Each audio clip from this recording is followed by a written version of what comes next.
Hey, John Mangini. Do you know what I like to do when I'm feeding cattle? I like to do a VR for newly elected hobby president, John Mangini. Also, I'm going to show a clip from my last Eddie Watt interview. Well, John wanted us to make suggestions on how we could improve the hobby and to shout out a channel. Now, to celebrate John Mangini's win, I thought we'd cook up a little cowboy ribeye. Looks like a pretty good cut. Got the old Stetson here. All right, John. I may have lost a few of my vegetarian subscribers, but what the heck. All right, John, here's my list. Let's get rid of the investment channels and videos. Maybe those channels could move over to MySpace. What do you think, John? Can you make that happen? One of the things that makes the cowboy ribeye a cowboy ribeye is the bone that's in there, as you can see. So we got a little scorched on one side. We'll flip it over for now. Hey, John, the second thing is I was wondering at big shows, can we move the modern dealers into a different room? Maybe the breakers too. Maybe we could move them into a different conference center altogether. I don't know. Let's see if we can make that happen, huh, John? All right, number 3. President Mangini, can you stop the monopolies that Fanatics and PSA have going? Since PSA took over SGC, it seems like grading prices have gone up again, and you know, competition's good. Seems like this is an antitrust case, to tell you the truth. So let's see what you can do with that one. All right, number 4. And this is probably more on a serious note. I do think that dealers and promoters need to work together at shows to ensure safety is improved. I'm shocked we haven't had more notable thefts, and even more shocked that no one has been hurt. I think unless something changes, it's a matter of time before someone does get hurt. Heaven forbid it's a kid. There's millions of dollars in these rooms, and some gun-wielding meth head's going to come in and, you know, just do the worst. So I hope that it never happens, and I hope we never see it, but it's something that we need to proactively think about. All right, John, for my shout out, it's going to be my buddy just up the road here in Nebraska, Vintage Cards, Steve. Steve is somebody that I met before I started making videos and has been a strong supporter of mine. So my shout out is to Steve, and in honor of Steve, I thought I'd show some Nebraska guys. So here we have Jabba Chamberlain, who played for the Yankees. I think he played for the Indians as well. And Omaha-born Wade Boggs, who's in the Hall of Fame, obviously. Played for the Red Sox, Yankees, Tampa Bay. Another guy, doesn't live too far from me, actually, here in town. Darren Erstad. He had a monster season back, I think it was in 2000 or 2001. And 2 gold gloves in 2 different positions. And then I know Steve is a football guy, so here's a former Heisman Trophy winner in Mike Rozier, playing for the Atlanta Falcons there, and that's his autograph. And then Outland Trophy winner Zach Wiegert. Get him in here. And how about San Francisco star with the 49ers, Roger Craig, who I often say should be in the Hall of Fame. Why he's not, I have no idea, so we'll get him front and center. And NFL Hall of Famer from Lexington, Nebraska, Mick Tingelhoff, who played for the Minnesota Vikings. And sorry, Roger Craig, you fell off there.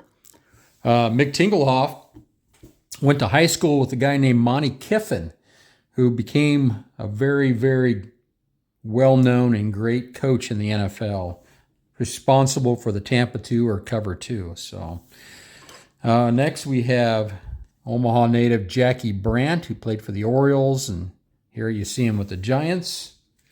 And next up we've got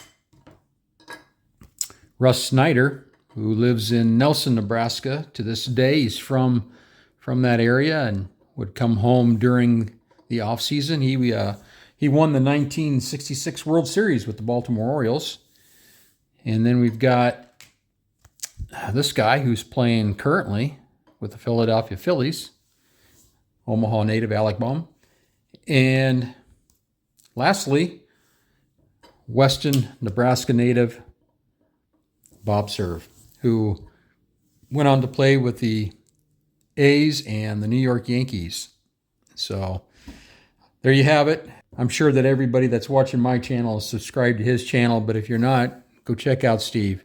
So thank you, Steve. All right, lastly, John, as head of the Card Farmers Bureau of Investigations, it's my hope that we can establish a working relationship with your esteemed presidential office. We pledge to continue investigating crimes against the hobby. All right, well, let's let's get into that steak here. You don't see any veggies.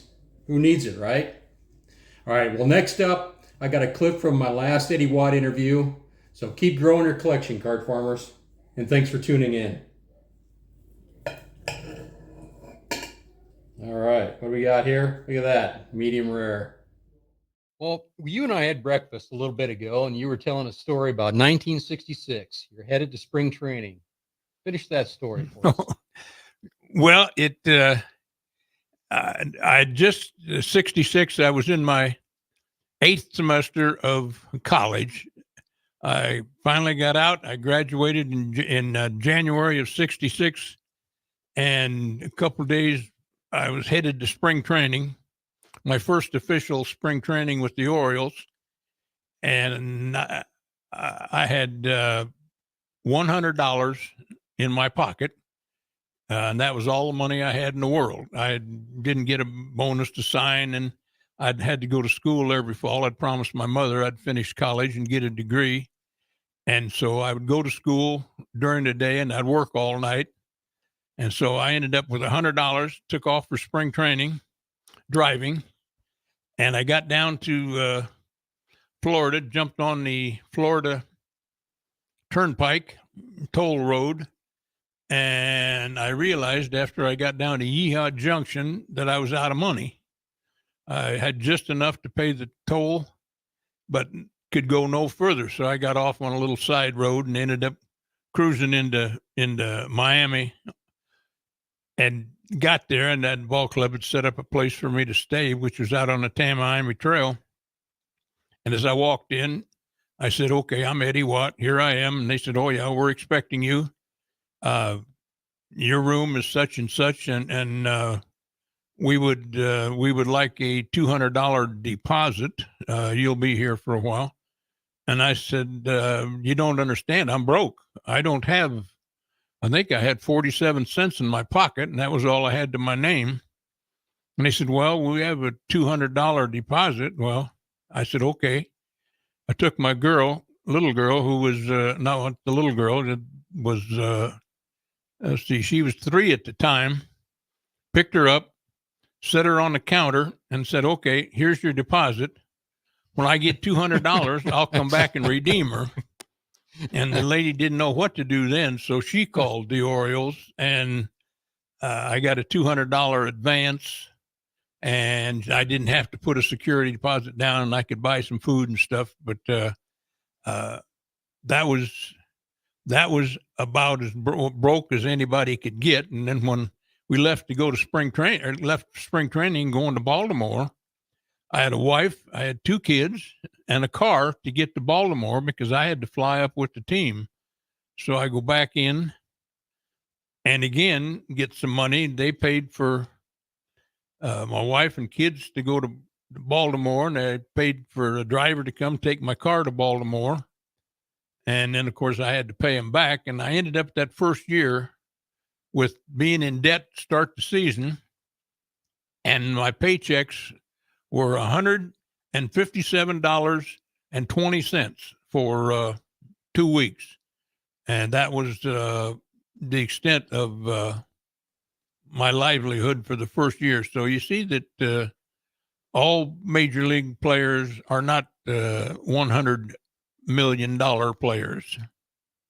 Does your daughter know about this story that you used her as collateral? Yeah, I've told it before, and she's even she's even reminded me to tell it other times. I think everybody in the family knows it now, and it got around. Of course, not proud of it, but it was something that had to be done. I mean, that was it. And real quick, Drew, I'll make sure you got that mic when you're talking. There you go, perfect. Absolutely. And real quick, we got some text line. I want to encourage people to keep hopping in here, joining in. This one from the commenting collector. He said, Mr. Watt, since your retirement, what, if anything, did you do to satisfy your competitiveness? Well, I'll be very honest with you. I played 17 years. I coached then 25 years. And I will admit that at the end of my coaching career, when I was 61, 62, that was like 20 years ago, I've been retired. The day I walked away from baseball, I also walked away from being violently competitive.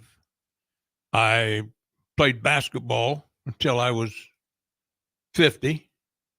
Again, for fun. I play a lot of golf. I guess I'm most competitive playing cards, pinochle or bridge. I'm probably more competitive there, but that, of course, is a less violent form of competition. I don't do anything now. I play cards. I go fishing, play golf, try to relax, enjoy myself.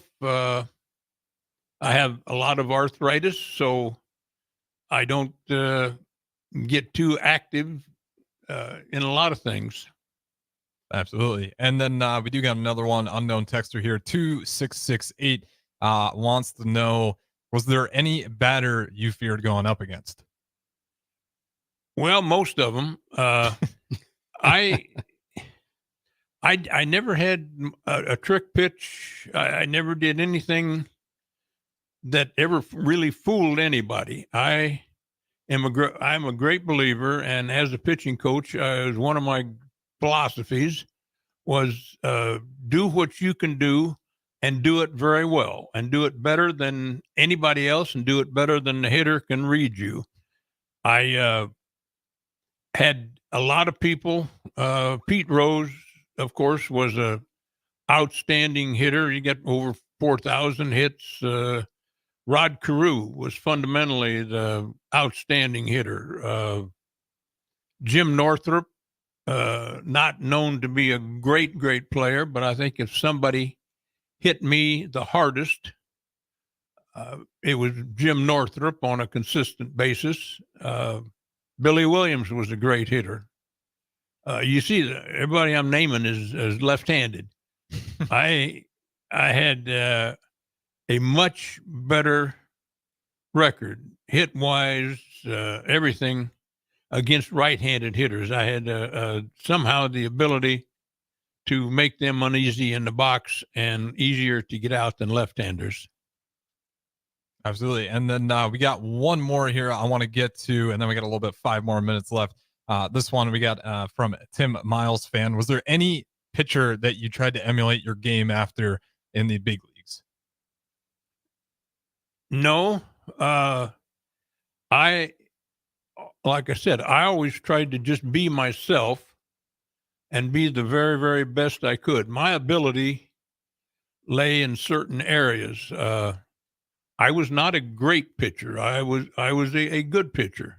I was a good pitcher, but I was a good pitcher every day. I would never go down as a great pitcher. I was good every day. I was going to be good the next day and the next day and the next day. I was durable. So my abilities, I think, were different than most every other pitcher's abilities. So I just tried to be myself.